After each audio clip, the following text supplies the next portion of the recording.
Hari Bol. With that Kirtan, we're so glad to have you, Prabhuji. Hare Krishna. Hare Krishna. Very Thank you so much, Prabhuji, for taking time out of your busy schedule and joining with us on this live session.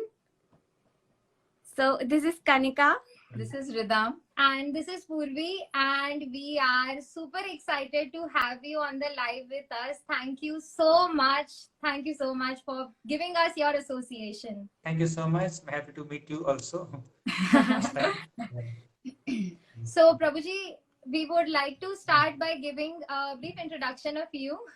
Prabhuji, the kind of personality you have and the widespread preaching you do, it doesn't require much introduction. But for the audience who have joined us, we would really like to take a moment and introduce you. So, Gauranga Darshan Das Prabhuji is a disciple of His Holiness Radhanath Swami Maharaj and is a spiritual author and a Shastric teacher. He is also Dean of BDRC at ISKCON GV. Prabhuji holds a master's degree in systems science and automation from the reputed IISc Bangalore. His corporate career extended for about 2 years, for which he worked for Force Motors and TCS Innovation Labs as a researcher. And for all those who don't know, Prabhuji is author of 20 phenomenal spiritually enlightening books also. And Prabhuji also writes regular articles for BTG, Back to Godhead magazine. And Prabhuji, your qualities and qualifications are endless.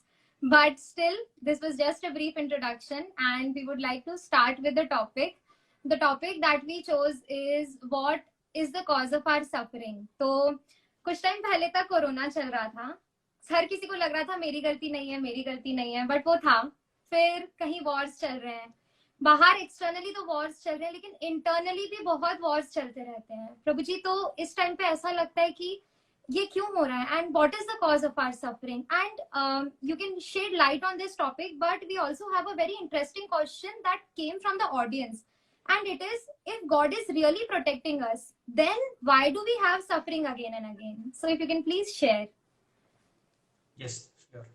Thank you so much for your invitation and for your questions. So the first question that you have posed is, who is the cause of our suffering? What is the cause of suffering? And especially when we are devotees of Krishna, why devotees suffer? And God is always there to protect us. Why should we suffer? Krishna promised in Bhagavad Gita, right? Ananyas chintayanto mam ye janah paryupasate tesham nityabhiyuktanam yogakshemam vahamyaham. Yogakshemam vahamyaham. I will protect all my devotees. And if you become devotee of Krishna, you are chanting the holy names of Krishna, you are serving Krishna, you are thinking of Krishna. Definitely we should not have any difficulties, isn't it? And definitely Krishna, it's Krishna's promise. I will supply what my devotees lack, and I will preserve what my devotees have. So if that is the case, and if Krishna has promised and declared and published in Bhagavad Gita, and it's been distributed all over the world, thousands, billions of copies, why Krishna is not fulfilling his promise? This is the question that multiple people could have. So understanding the cause of one's suffering, cause of one's misery, can be done at multiple levels. For example, if I'm walking in the street, my foot hits a rock and I start bleeding. It's suffering, definitely. It's very painful. Okay. Now, who is the cause of this suffering? Is it my leg? Is it the rock? Or is it the person who made the roads like that? Or the person who made the roads may have made nicely, but some irresponsible fellow must have kept a rock on the path. Is it like that? My eyes are the cause of suffering because I didn't see, I didn't notice it. Or the billboard is the cause of suffering because it's coming in my way. Okay. So what exactly is the cause of suffering? We need to understand at multiple levels. So if you want to understand and analyze the cause of suffering, you can see an immediate cause of suffering and an ultimate cause of suffering. Direct cause of suffering, indirect cause of suffering. Okay. And you see, immediate cause is the rock. But if you go a little deeper, you will understand that I have to walk properly. I have to notice what's there in the pathway, and I need to I need to be very careful while walking.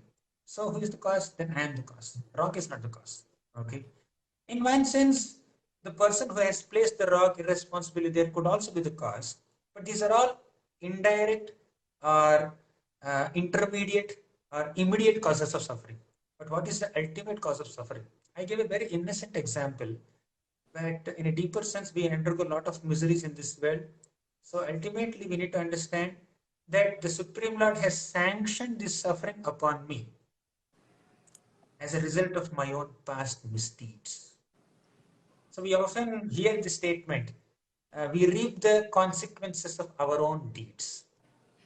Many of us know this, and many of us believe this also, but very inconsistently. When some suffering comes, we get overwhelmed with the pain, and we start blaming people. Oh, he's the cause of my suffering. He's the cause of my suffering. She's the cause of my suffering. We keep blaming people, and blame leads to more blame. But if we go little deep into our own consciousness, I must have caused some pain to someone before, and that pain is coming to me now through this person.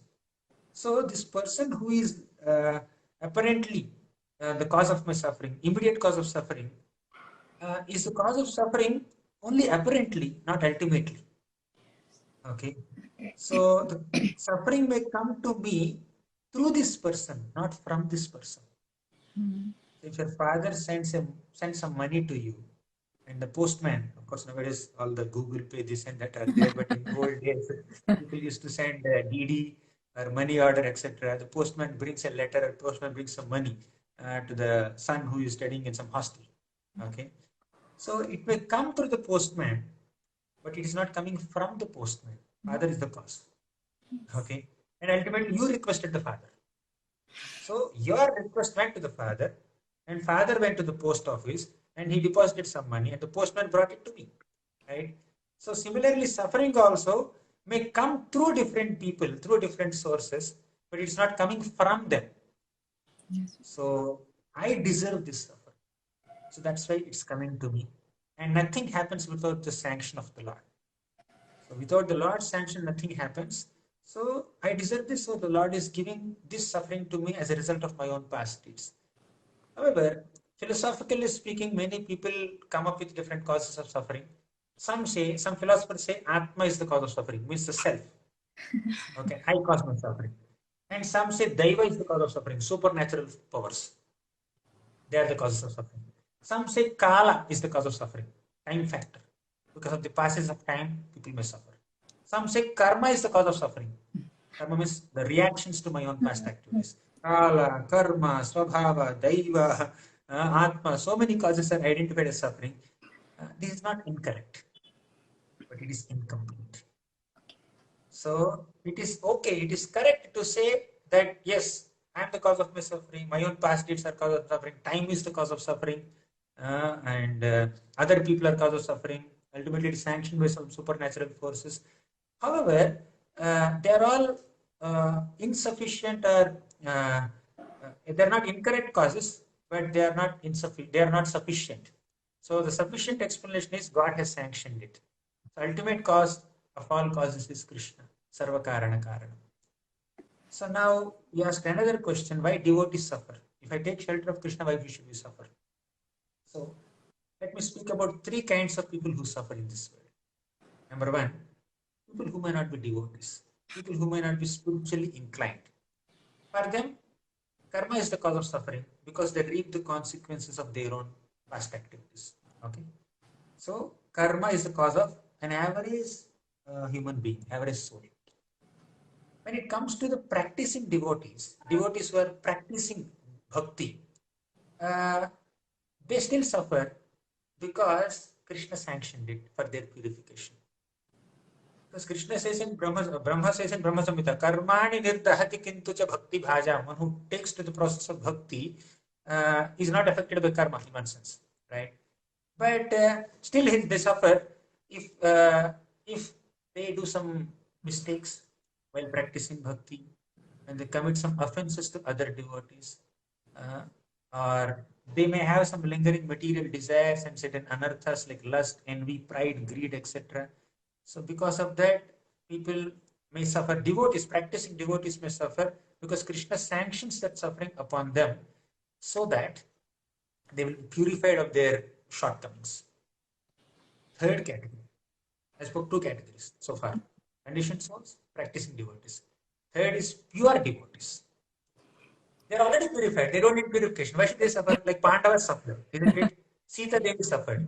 Mother Sita was kidnapped by Ravana, and Draupadi is insulted by Dushasana and Duryodhan, and Pandavas' house was set on fire, and Kunti Maharani underwent a lot of suffering. They also suffer. Why? Not for their purification, but for their glorification. Yes. Krishna wants to prove to the whole world that my devotee never gives up his faith in me, although experiencing so many difficulties. Okay, all the devotees experience some difficulties. They don't give up their love and affection for Krishna. They don't lose their faith in Krishna.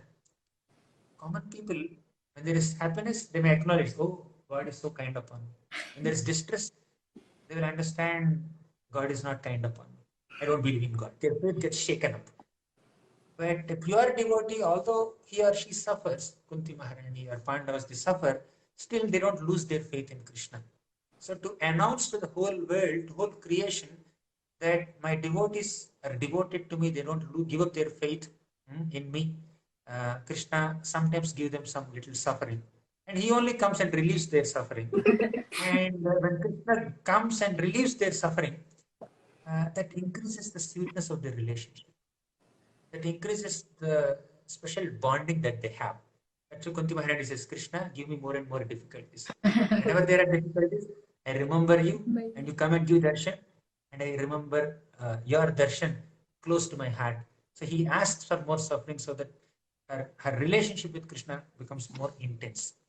So in devotee's case, all these causes of suffering, all these pains in life are means to intensify their remembrance of Krishna, to increase their dependence on Krishna, to improve their relationship with Krishna.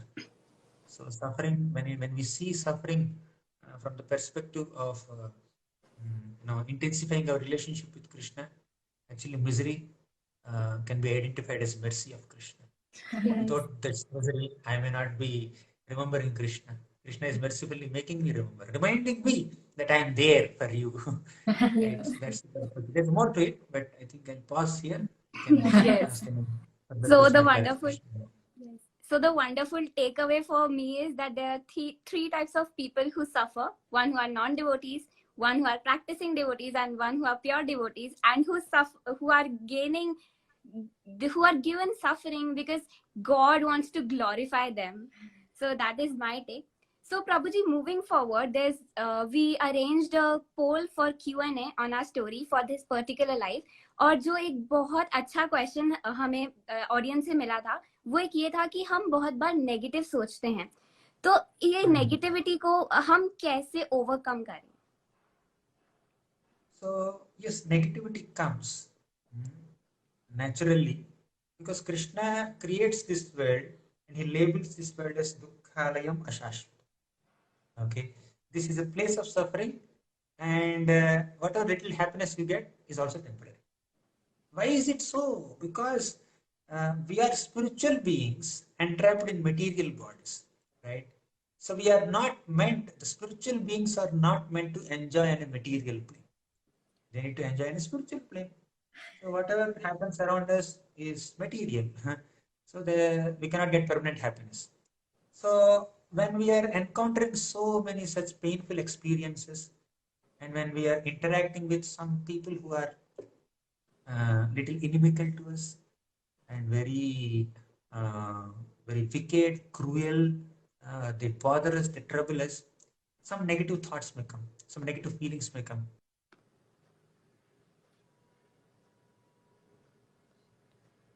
We may deal with the negative, responsibly try to reduce suffering and avoid suffering. Okay, may teach a lesson to people who may unnecessarily bother us. It's there. However, we should not allow the negativity to come inside us. We should not allow the negativity to overwhelm us so much. So first thing is we need to intellectually understand that by holding grudge, envy, revenge, and negativity within my heart, I am the first one who is suffering. When I hold negativity towards another person, the next step is the inactive negativity or the feeling of envy towards other person will manifest into action. As long as it is inside, it's a negative feeling. When it comes outside, it's a negative action. So if I curb my negative feeling within, I need not do a negative action against that person. I'll tell one small story so that we understand the concepts easier. In the sixth canto of Bhagavatam, there is the story of Chitraketu Maharaj. Chitraketu Maharaj, great emperor, and he married a wife, married a queen. He did not have a son. Second wife, no child. Married 3 times, no children. 10 wives, no children. 100 wives, no children. 1,000 marriages, no children. 1 lakh wives, no children. He married 1 crore times, the original Crorepati or whatever. He married 1 crore queens, but he did not have a child. Okay. Finally, he met a sage called Angira Rishi and requested him, "Can I get one son?" So, Angira Rishi said, "Okay, fine, I'll conduct a sacrifice." And he conducted a sacrifice, and from sacrificial fire, some effulgent Devata came and offered some payasam to Chitraketu Maharaj. And Chitraketu has to give that payasam to his wives. 1 crore wives are there. Who will he give? So he selected the Jyeshta and Sreshta, the first and the best wife, Kritadyuti, and gave her the payasam. She drank. And eventually she gave birth to a beautiful child, a boy. So Chitraketu Maharaj's love and affection for that queen increased a lot. And he started spending so much time with that lady and her child, naturally. So remaining 1 crore minus 1 wives, 99,99,999 wives of Chitraketu Maharaj developed negativity towards Chitraketu Maharaj, negativity towards Kritadyuti, negativity towards that little child, newborn baby. So they felt so envious and they felt so neglected, ignored by father, ignored by husband. So my husband is neglecting me because because of this child. They became envious. They found that this child is the cause of my suffering. All these 99,999,999 ladies thought that that one little boy, newborn baby, is the cause of our suffering. And they developed negativity. So by identifying an intermediate cause of suffering or immediate cause of suffering, or assuming that this is the cause of suffering, they develop a lot of negative feelings. Okay. And that negative thoughts made them perform a negative action. You know what they did? They poisoned the child. They killed the baby, little baby. So now the negativity harmed themselves first and harmed the child and caused so much of pain to the king, the queen, and so many palace residents and entire kingdom is in pain. So first intellectually understand that my negative feelings and my negative emotions will affect me first. I'm not going to achieve anything by this. And if I don't control this negativity within me, if I don't stop at the emotion level and it comes to expression level and action level, it bothers others also. Okay. There are 3 things: emotion, expression, and action. Emotion is mental, expression is verbal, action is physical. So thoughts keep coming, emotions keep coming. So when we don't if identify, intellectually identify and have discrimination to identify that this is a negative thought, negative emotion, and stop it there so that it doesn't come to expression level and action level. But if we don't curb it there, don't curb the negative thought, we may develop destructive tendencies. Just like these people, they didn't stop the negativity within, so they destroyed the small child. Later, they realized they lost all their luster and they lost all their shine, and because of this infanticide. So we need to understand intellectually first, and negativity leads to more negativity. It doesn't lead to any positivity. Does it make sense? Yes, definitely. Prabhuji, amazing. That is the thing that you have said, that कि negativity हमको सबसे पहले affect करेगी, दूसरे को तो बहुत बाद में करेगी. And the kind of water and I think the nourishment we give to the negativity, we will get that back somehow or the other. तो उसको बहुत ज्यादा स्टॉप करने की जरूरत है कि वो दूसरी तक तो ना पहुंचे, कहीं ना कहीं उसका सोल्यूशन हो जाए. Thank you, Prabhuji, for such a wonderful explanation. So, Prabhuji, the next question we have is from a devotee. The question is from Vimla Bhakti Dasi. She's asking, we are often given the example of a camel eating the thorns and bleeding and relishing his own blood. Similarly, we are also suffering and still think that we are enjoying. Then what's the solution to this? Yes. Yeah, it happens. The camel example is very appropriate. Yes. The devotee gave a very appropriate example. Basically, we suffer or enjoy because of our own deeds or misdeeds. Okay. So Krishna is supremely independent and we are minutely independent. We are Amshas of Krishna, right? We are Amshas of Krishna. We are parts and parcels of Krishna. Krishna says, Mamayivamsho jiva loke jiva bhuta sanatana. They are all my Amshas. So he is supremely independent and we are minutely independent. And if we use our independence positively, nicely, then we get positive results. If we misuse our independence, we end up in a lot of suffering. So now we think that we are enjoying by harming other people. We think that we are enjoying by indulging our senses in unrestricted sense enjoyment. Yes, of course. The senses need some basic amount of enjoyment. We need some palatable food. We need to see some good objects. Okay, we can't starve our no sense gratification. And no sense gratification. Let me not hear any good music.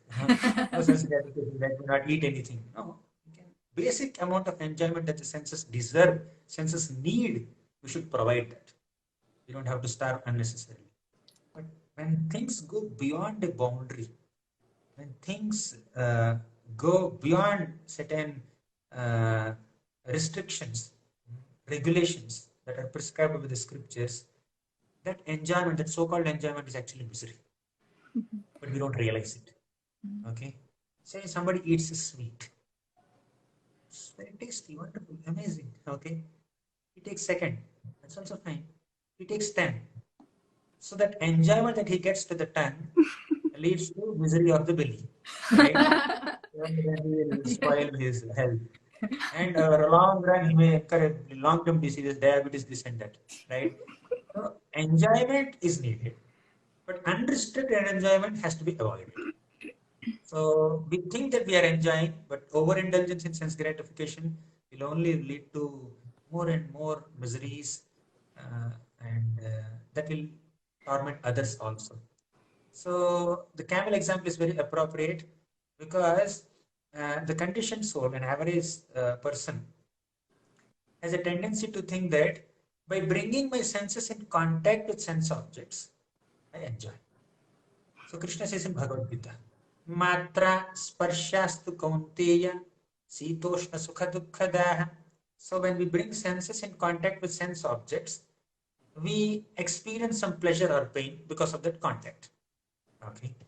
So, but this contact, if it is inappropriate, unregulated, then it leads to suffering. So there is another shloka from Bhagavatam. The shloka says, Etadhi aturachittana matra sparshe chaya muhu bhavasindhu plavo drashto haricharya anuvarnanam. So etadhi aturachittana, why people are in so much of suffering and anxiety and miseries? Because matra sparsha ichchayamahu, they're trying to bring their senses in contact with sense objects. Okay, and because of that, they are immersed in an ocean of miseries. Bhavasindhu plavo drashto.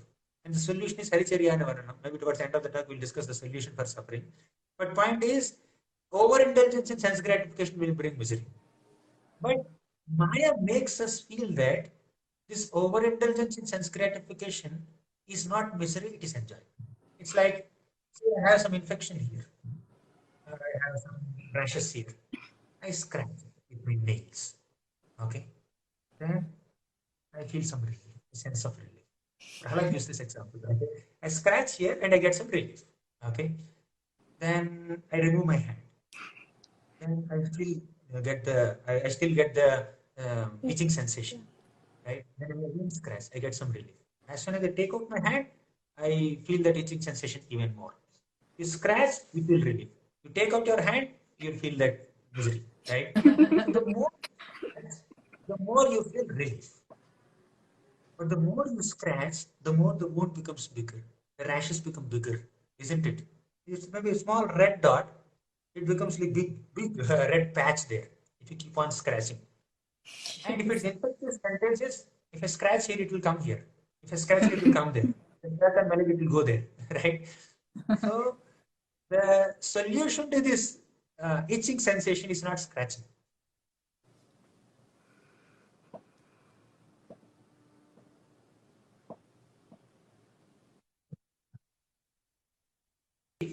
But the temporary relief is not the solution or treatment. Treatment is something else. You can go doctor may give some injection or some ointment or some tablet to relieve you from that itching symptom. But you concoct that this scratching is the solution to my suffering. But that's not the solution. So the solution is something else. So to avoid this unnecessary suffering, we need to first tolerate the first urge to scratch there. Okay, by having an intellectual understanding. I scratch here, I feel relief, but that will increase my wound. So I need to tolerate the urge to scratch. When children get some rashes, they keep on, doing like this. Parents say, don't do that. Parents control the children, isn't it? Right? Similarly, acharyas control us. Scriptures control us. Don't give in to the temptation. Tolerate the temptation. If you don't tolerate the temptation will lead to tribulation. If you tolerate the temptation, you can avoid tribulation. If you give in to temptation, you will invite more and more tribulation into our lives. So, tolerance is a very important quality that we need to develop. Tolerance is the weapon with which we confront and we attack this this distraction and this temptation, right? So, yeah, first intellectual understanding is needed, and one more thing is we need association of devotees who have the ability to tolerate, but who have the quality of tolerance. So, I don't know the way to say Bangalore. If someone else knows the way, and if that person accompanies me, and if I follow that person, I can reach the destination easily, isn't it? I don't know how to do this Instagram live and all. The first time I'm coming on Insta, so Prabhu is there to help me to set up all this. Okay, I don't know how to do. So, if you want to develop some quality, associate with those people who have that quality. Similarly, in the association of devotees, we can overcome our shortcomings. We can develop those qualities necessary to protect us from these vibes of negativity and any negativity and many other anarthas. Does it make sense? Yes. It absolutely made sense, Prabhuji. Because we've all had that urge of scratching our wounds, so we could all relate, I'm sure. Prabhuji, so this was really amazing insight on you on the cause of our suffering. But the ultimate question that we want to ask you is there a way out of this suffering? And if there is a way out, actually, what is it? Also, if there's a way out, are there any practical tips so that we can follow? Yes, yes, definitely. So there is definitely a way out of all our miseries and sufferings. So we need to understand that we cannot stop the rain, but we can take an umbrella. Okay. We cannot clear all the pebbles and stones and thorns on the pathway, but we can wear shoes. Isn't it? Similarly, this place is Dukkhalayam Ashashvatam. We cannot change its nature. Salt will remain salty. And coal will remain black. You may take pure cow milk and then wash the coal so much. Will it become white? It will not. So we cannot change the quality of this place. This material world is Dukkhalayam Ashashvatam. The creator of this world has labeled it like that. It is meant to give us suffering. But by giving us suffering, the Lord actually shows His mercy to purify us. So the suffering, giving us suffering is a way to make us realize that this is not the place for me to live. I'm not supposed to be in this place. So when we are suffering, we need to ask this question: is there a place that is devoid of suffering? Can I go to a place? Can I live in a place where there are no miseries? Is it possible? So we need to intellectually question like that. And that question, that inquisitiveness, should bring us to sincere spiritual seekers, spiritually elevated devotees. So when we come in contact with devotees, with this sincere question, they will show us the path out of suffering. So ultimately, as I said sometime back, एतद्धि आतुरचित्तानां मात्रा स्पर्शेच्छयामुः भवसिन्धुप्लवो दृष्टो हरिचर्यानुवर्णनम्. Haricherya Anuvarnanam means if we describe the activities of Lord Hari, if we glorify Krishna, and if we take shelter in Krishna's glorification, Krishna Katha, then definitely we will be relieved from all kinds of sufferings. How is it so? It seems too theoretical. Right? So I am suffering, and this person says, discuss some stories of Krishna. And it will relieve us from suffering. Discuss Bhagavatam, read some scriptures. How can a book relieve us from suffering? Right in the second shloka of Bhagavatam, what is it? What is said? Dharma projita kaitavotra paramo nirmatsaranam satam vedyam vastavamatra vastu shivadam tapatrayonmulanam. Tapatraya unmulanam. Tapatraya, right? 3 types of suffering. One is suffering caused by our own body and mind. Second, suffering caused by other living beings. So first is, I may get some fever or cough or COVID or something like that. So body troubles me.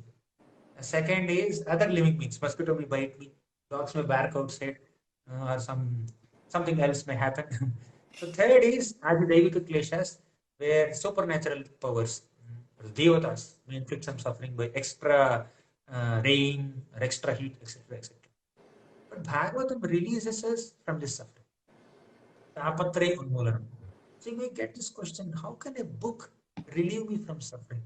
How can a book uproot this threefold miseries of material existence? So when I have this question, the answer to this question is Bhagavatam will not relieve us from suffering. If you have some COVID problem, you have some fever, cold, or something like that, read Bhagavatam and it will go, no, take medicine. Right? Take the medicine given by the doctor. Follow the quarantine policies, or wear mask, use sanitizer, whatever is prescribed, we need to follow that. So I'll read Bhagavatam, I'll not take any medicine, not like that. And if by reading Bhagavatam, our health problems may not be solved, our financial problems may not be solved, our other issues may not be solved. If by reading Bhagavatam, will I not become wet if I go in rain? By reading Bhagavatam, will I not sweat if I go in sun? Right? But that is the solution.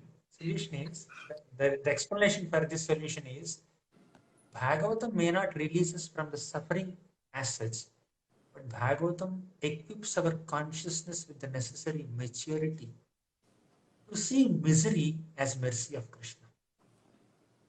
Right? So Bhagavatam is filled with so many devotees who encountered a lot of suffering. They encountered, for example, Parikshit Maharaj. Bhagavatam begins with Parikshit Maharaj's story, where Parikshit is cursed to die in 7 days. Chitraketu Maharaj, he was cursed to become a demon. Suniti, the chaste wife of Uttanapad Maharaj, Dhruva Maharaj's mother. Yes. So Suniti suffered because of the neglect of husband Uttanapad, because of the mistreatment of co-wife Suruchi. She suffered a lot. And there are so many such examples of people. Krishna's parents, Vasudeva and Devaki, they suffered so much because of Kamsa. Right? Kamsa immediately wanted to kill Devaki, his sister, on marriage day, and she is meant to be protected by a prince like Kamsa, but he wanted to kill her. Suffering comes, whoever you are, in Vrindavan. In Vrindavan, all the Vrajavasis are constantly encountering the attacks of demons, isn't it? Just imagine, somebody goes outside and some demon comes and then takes the children and puts in his mouth. Bakasur came and opened his mouth, all the gopas went inside. Okay. Bakasur, Vatsasur, Vyomasur, Tranavarta, Putana. They're changing their forms as innocent animals. And they're causing a lot of troubles in Vrindavan. But Iti Nandadayo Gopa Krishna Rama Kathamuda Kurvanto Ramamanascha Navindam Bhavavedanam. Although Nanda Maharaj and all the Gopas in Vrindavan are experiencing a lot of attacks of demons, they are happy. They did not experience the material tribulations because they are constantly discussing the pastimes of Krishna and Balaram. Right? So, when we discuss about God, when we hear the pastimes of God, when we hear descriptions of our eternal relationship with God, we feel a sense of security. We become fearless. If God is there, if Krishna is there to protect me, why should I fear? Okay, when there is a suffering in my life, this is ordained by Krishna. This is sanctioned by Krishna. This is the way Krishna is making me remember Him. This is the way Krishna is increasing my dependence on Him. This is the way Krishna is reminding me that He is there for me. So, a situation is painful or pleasurable according to our consciousness. Right? When we encounter suffering, and in that situation of suffering, if we remember Krishna, that's an enlivening spiritual experience. And when we encounter suffering, and if we forget Krishna, that will take us away from Krishna, right? So, constant discussion about Krishna, regular, not constant, regular, Nityam Bhagavad Seva, every day. Sometime we allocate to hear about God and understand that you are a child of God. He loves you. Although we may not have sufficient love for Him, He loves us so much, right? But if we hear about Him, if we discuss about Him, if we chant the holy names of Krishna, certainly Krishna will be kind enough to release us permanently from the suffering, okay, and take us back to the spiritual world. So for that, we need to practice Bhakti Yoga. So one thing is, this is on a very spiritual plane. Practicing Bhakti Yoga, chanting the holy names, discussing Krishna Katha is on a very spiritual plane. Definitely, it is very practical.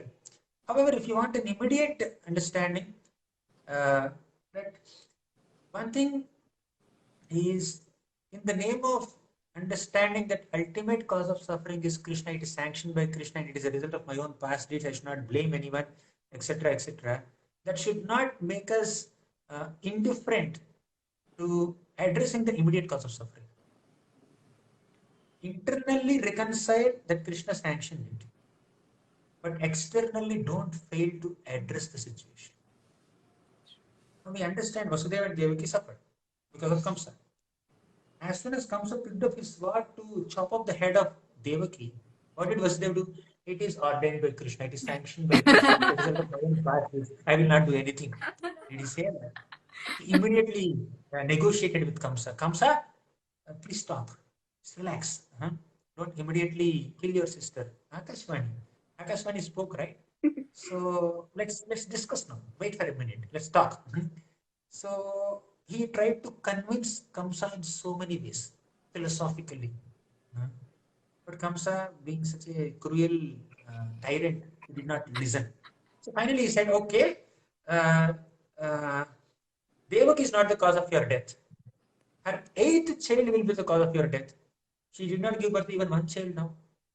So once the child is born, I will give her child to you. Now don't kill her. So he tried to completely eliminate this suffering that imminently came upon them. And he found out various solutions for it. And finally he settled to this solution, and Kamsa also agreed. So in the name of understanding that ultimately sanctioned by Krishna, it is the result of my own past misdeed. So let me tolerate it. Let me experience it, or let me just open Bhagavatam and read it. So we need not stick to this only. With all our human efforts, we need to counter suffering. We need to eliminate suffering. How exactly we deal with that suffering could be different in different cases, according to time, place, circumstances, and the quality of problem and the candidates involved there. We may deal with different causes of suffering in different ways, right? We need to address the immediate cause of suffering.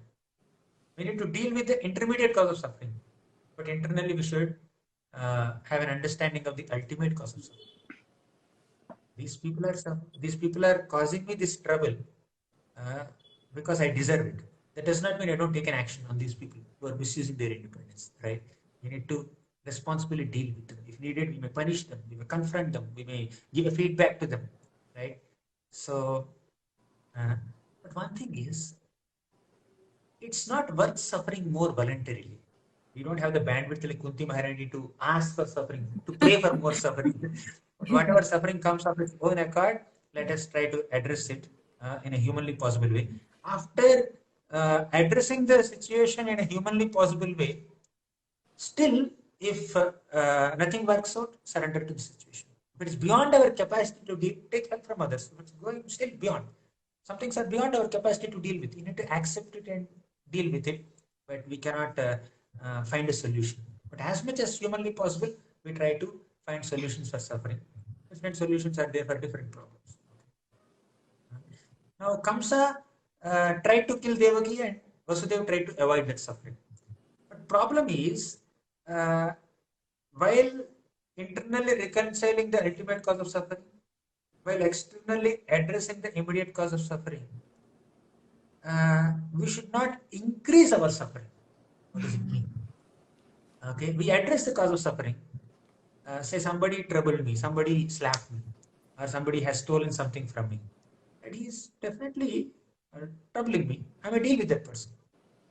But I increase my suffering if I hold grudge, envy, negativity, hatred towards that person. So we suffer not only because of the physical experiences that we have in our interactions with people or dealings with situations. We suffer more when we hold the negativity within. When we hold grudge and negativity and envy towards other people, that makes us suffer more than the actual problem itself. We deal with the problem. Okay, somebody caused you some trouble, you gave a feedback, you chastised that person, you did the needful, but that impression is stored in the mind, and we continue to suffer even after that the problem is solved also. By discussing, by unnecessarily discussing, by creating a propaganda, by losing our peace. Why waste our valuable human energy, time, and resources in discussing these sufferings? When something is unpalatable, in the Vedic times, people don't discuss about it for long. When something comes of its own accord, why to increase it by propaganda? Why to increase it by discussion? The discussion to the degree of solving the problem is necessary and relevant, but anything beyond that is unnecessary. So we increase our anxiety by overthinking about things and overly discussing about things. Does it make sense? Yes. Long answer, but because the question is also very deep. Thank you so much, Prabhuji. And actually, it was very practical. The way you mentioned that, not only theoretically we need to be firm in the fact that Krishna is sanctioning, but also we need to act. Because a lot of times what happens, especially with devotees, is they're like, oh, tolerate, tolerate, tolerate. And they tolerate to a degree which is really not required also and not necessary and is ultimately harming them. So thank you so much. And like you said, Nityam Bhagavata Sevaya, I was going through the comments and people are actually saying we want these kind of sessions every day, every 2 days. Such were the comments of people. So thank you so much for such practical insights on the topic, on the very deep topic, what is the cause of my suffering. We are eternally grateful to you for coming on the live with us. And thank you so much. Prabhuji, this live was something kind of, we see something on YouTube and we are following your lectures and everything. And then out of the way, we are coming on live with you. So we feel that we are really, really blessed. And we have said that some senior devotee must have prayed for us. And thank you for making this true. And we pray that we continuously get your association. Yes. And thank you so much. Thank you so much, Prabhuji. Thank you so much, Hare Krishna. We'll conclude here. So thank you so much, Prabhuji, for And joining thank you in. everyone for being with us on this live. See you again. Hari Bol. Hare Krishna, Hare Prabhuji. Krishna. Dandavat Pranam.